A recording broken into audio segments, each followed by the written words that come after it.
ये जगह मेरे को पसंद है, हम 45 लाख देकर खरीदेगा। भाई भाई भाई गोटे खुशी खबर शुणु। अरे कि खुशी खबर कहलु कहलु आम बिल जमीटा ताकू मु 45 लाख रे डील कर दे ताकू हमें बिकी दो।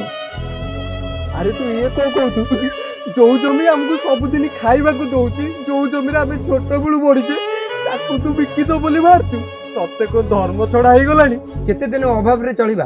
तमे गोटे कथा चिंता कल जो जगह 20 लाख रे बिक्री हवा कथा से आज 45 लाख रे बिक्री हवा जाउची। अरे तू बोधे बापा को कथा भूली गलुनी जो जमी हमको अर्ण दउची तू सही जमी के बिक्री बोली बाहरचु ना मु से जमी बिक्री कर देबनी तू कर देबनी एते कथा मु जाननी संपत्ति पर तमर जेति अधिकार अछि मोर भी सेति अधिकार अछि से जमी फाइनल हेई जी माने बिक्री हबो तमे राजी हुओ कि न हुओ। हाँ आज्ञा एबेका दुनिया टंका ही सब संपर्क तुटेई दी थाए।